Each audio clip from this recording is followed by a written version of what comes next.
На пръв поглед, когато избираме транспорт, най-ниската цена винаги изглежда като най-добрия ход, нали? Обаче, дали наистина е така?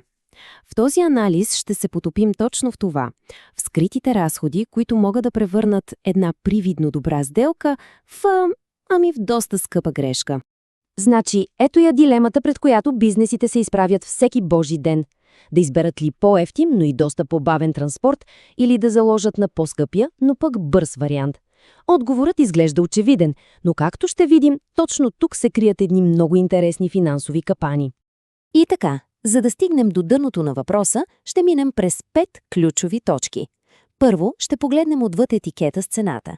После ще разгледаме очевидните транспортни разходи. След това ще се спрем на скритата цена на времето и високата цена на риска. И накрая ще изчислим каква е реалната стойност на всичко това. Добре, да започваме. Всичко обикновенно тръгва от онази оферта за транспорт, но истинските реалните разходи са много далеч от тази първоначална цифра. Вижте, умните компании днес вече не задават просто въпроса колко струва превозът. Не. Те използват една концепция, наречена обща стойност на придобиване. Това е начин да се види цялата финансова картина, да се разбере колко наистина струва цялата операция от до. И така, нека първо да се спрем на очевидното, на числата, които всички гледат и сравняват. Но, както се казва, това е само върхът на айсберга. Всеки вид транспорт си има своя собствена, уникална структура на разходите. Морският, например, почти винаги идва с най-ниската базова цена. И точно това го прави да изглежда като най-изгодният избор, на пръв поглед. Обаче цената не е всичко, нали? Времето, което една пратка прекарва на път, си носи своя собствена, често пренебрегвана цена. И ето го ключовия момент тук. Докато стоките пътуват, те на практика представляват мъртъв капитал. Това са пари, които са замразени. Те не работят, не носят приходи, не могат да бъдат инвестирани никъде другаде. Просто стоят. А разликата може да бъде просто огромна. Помислете си, при морски транспорт капиталът може да бъде блокиран за повече от месец, понякога 40 дни.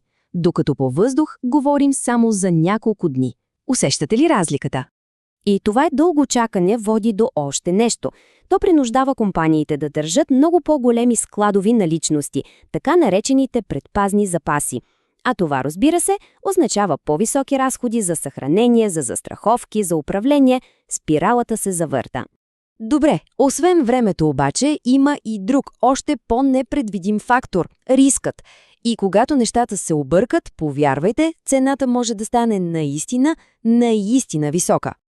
При морския транспорт съществува един много специфичен и, честно казано, доста странен риск. Нарича се обща авария. Представете си следната ситуация. Корабът, на който е вашият товар, попада в беда. За да спасят кораба и останалата част от товара, се налага да изхвърлят нечия стока зад борда. И сега идва интересното. Според този стар морски закон, дори вашият товар да е невредим, вие ще трябва да платите част от загубата на другите. Невероятно, нали? Да не говорим пък за законовата отговорност на превозвача. Тя е, меко казано, шокиращо ниска при морския транспорт. Говорим за покритие от едва около 2 евро и 50 цента на килограм, ако товарът ви бъде изгубен или повреден. Само 2,50 евро. И така, дойде време да съберем всички парченца от пъзела. Нека да видим как всички тези фактори се отразяват на крайната цена, като използваме един съвсем реален пример. Да кажем, че превозваме скъпа електроника. На пръв поглед, въздушният транспорт е много по-скъп. Но тази висока цена бързо се компенсира. Защо? Защото парите се връщат в обращение много по-бързо. Изчезва нуждата да се поддържат огромни складови наличности, а и рискът от повреда, остаряване на техниката или дори кражба е значително по-нисък. Така стигаме до един доста изненадващ извод. А именно, че за стоки с висока стойност, плащането на повече за въздушен транспорт всъщност може да се окаже най-печелившото бизнес решение. По-високата цена за превоз води до по-ниска обща стойност.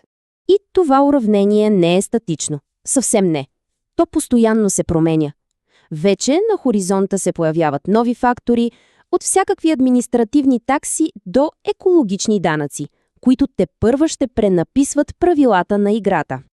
И това ни води до финалния въпрос за размисъл. С навлизането на новите въглеродни данъци, които неминуемо ще оскъпят транспорта, как ще се промени отново представата ни за истинската цена? Защото най-евтиният вариант днес може да се окаже немислимо скъп утре.